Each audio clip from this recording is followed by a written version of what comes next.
जय हिंद। हम लोगों ने 10वीं कक्षा के गणित के क्लास के पहले वीडियो में दो चर वाले रैखिक समीकरण युग्म के हल को ज्ञात करने की विलोपन विधि की प्रक्रिया समझी थी और उसके उदाहरण को भी समझा था। अब हम लोग क्या करेंगे, विलोपन विधि पर आधारित प्रश्न के लिए एनसीईआरटी के हिंदी माध्यम की पुस्तक के प्रश्नावली 3.4 का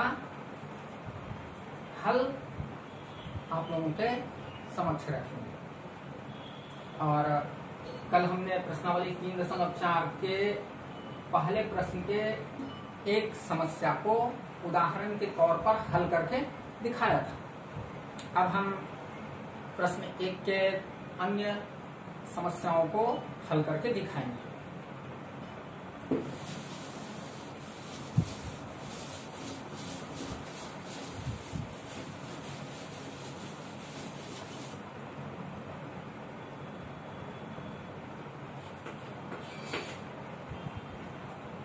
समीकरण युग्म, दूसरे नंबर का समीकरण युग्म दिया हुआ है। पहला समीकरण 3x + 4y = 10, 3x + 4y = 10 और दूसरा समीकरण है 2x - 2y =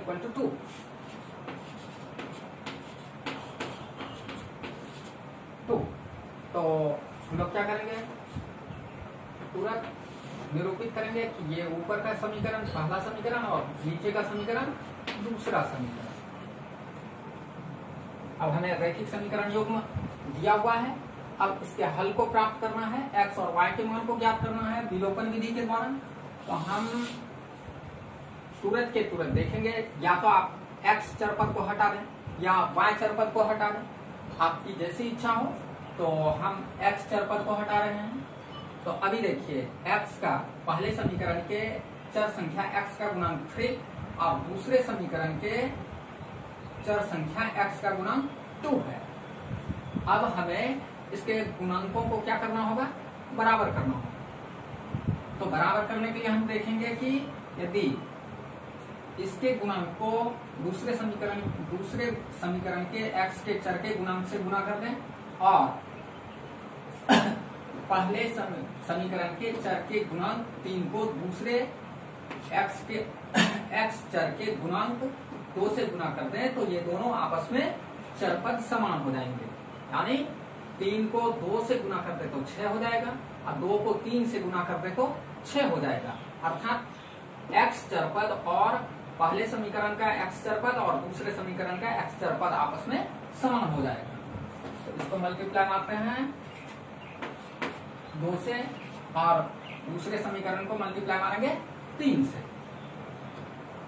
3 × 6 x, इस पद से 2 का गुणा कर लीजिए। अब इस पद से प्लस, अभी देखिए यहाँ साइन प्लस है और यहाँ भी साइन प्लस, तो प्लस इंटू प्लस तो प्लस और 4 × 8 = 10 × 20। अब हम क्या करेंगे, नीचे वाले समीकरण के सभी पद को 3 से मल्टीप्लाई मारेंगे। 3 × 6 x प्लस इंटू माइनस, यहाँ माइनस यहाँ प्लस, तो प्लस इंटू माइनस तो माइनस 3 × 6 = 3 × 6।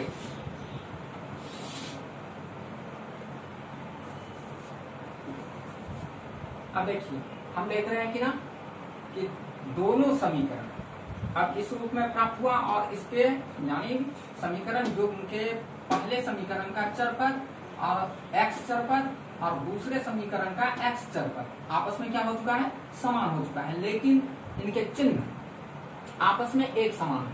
अब यदि इन्हें यहाँ से विलोपित करना है तो दूसरे समीकरण का चिन्ह परिवर्तित करना होगा और चिन्ह को परिवर्तित करने के लिए हमें दोनों समीकरण पहले समीकरण में से दूसरे समीकरण को घटाने की प्रक्रिया करनी होगी। तो हम क्या करेंगे, यहाँ लिख देंगे घटाने पर,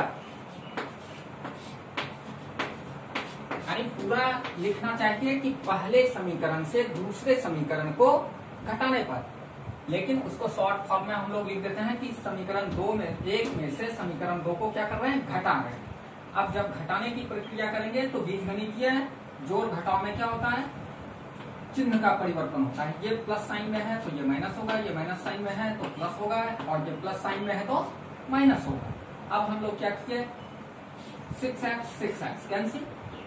अब देखिए यहाँ क्या हुआ, x चर पर, दो चर वाले रैखिक समीकरण युग्म के x चर पद को हमने एक प्रक्रिया के तहत विलोपित कर दिया। अब बचा कितना, हम देख रहे हैं y चर पद दोनों समीकरण का बचा हुआ है। अब इसके जोड़ घटाव की संक्रिया करेंगे, ये भी प्लस साइन में और ये भी प्लस साइन में, यानी 8y भी धनात्मक और 6y भी धनात्मक। तो प्लस का साइन लिए और दोनों को जोड़ दिए, 8 6 14 y इक्वल टू, अब देखिए 20 प्लस में है और 6 माइनस में है, ये पॉजिटिव और ये निगेटिव। पॉजिटिव क्या है, बड़ा है, और निगेटिव क्या है, छोटा है। यानी 20 धनात्मक मान में बड़ा मान है और 6 ऋणात्मक मान में छोटा मान है। हम बड़े मान से क्या करेंगे, छोटे मान को घटा लेंगे, लेकिन चिन्ह जो संख्या बड़ी होगी उसी का साइन लेंगे। तो प्लस प्लस बड़ा, अभी यहाँ बड़ा है तो हम प्लस का ही साइन लिए, 20 में से 6 गया 14। अब देखिए इसको सिंपल करके लिख देते हैं, 14y, 0 का कोई वैल्यू नहीं, 14y इक्वल टू 14, तो y equal to 14y 14, 14 14 cancel one time में, तो y इक्वल टू 1। इस तरीके से हमने क्या किया,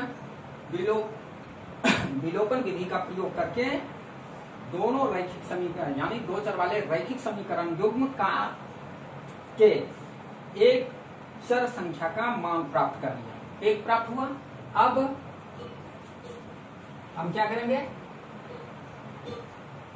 इस चर मान यानी y के अचर मान को हम किसी समीकरण में, समीकरण 1 या समीकरण 2 में रखकर दूसरे चर x का मान प्राप्त कर लेंगे।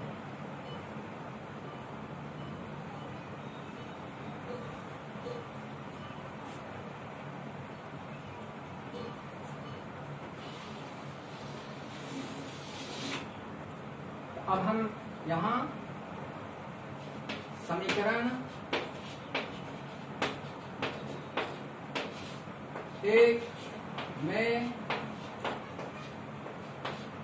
y का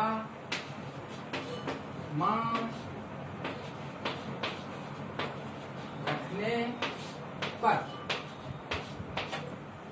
समीकरण 1 में चर संख्या y का मान रखेंगे और चर संख्या x का अचर मान प्राप्त कर लेंगे। समीकरण 1 कितना है, तो 3x plus 4y equal to 10। अब y के वैल्यू को यहाँ y को हटा करके उसके स्थान पर 1 को प्रतिस्थापित करेंगे। 3x प्लस 4 इंटू y के स्थान पर 1 इक्वल टू 10।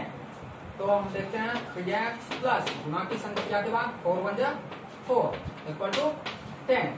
3x, अब देखिए ये हमारा अचर पद है और ये हमारा अचर पद है।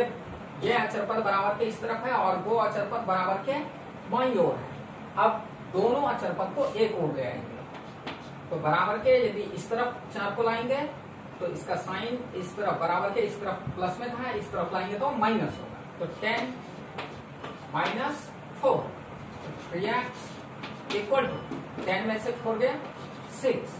तो x का वैल्यू, अब देखिए x के साथ 3 गुना के अंक में है, गुना की संक्रिया में है, इस तरफ बराबर के इस तरफ लाएंगे तो भाग की संक्रिया में हो जाएगा। तो 6 को भाग दे देंगे 3 से, 3 टू 6। तो x इक्वल टू अपने लोग को x का अचर मान कितना प्राप्त हो गया, 2।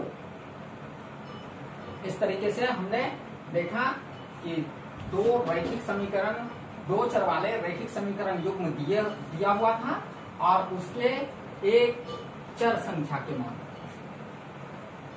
y इक्वल टू 1 प्राप्त कर लिया और दूसरे चर संख्या x के मान को कितने के रूप में, अचर मान 2 के रूप में प्राप्त कर लिया। अब ये दोनों मान इस दो चर वाले रैखिक समीकरण युग्म का हल है। तो हम इसे सामान्य रूप में लिख देंगे।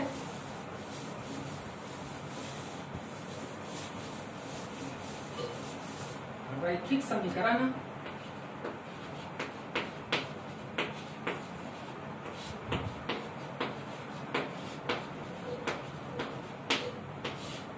युग्म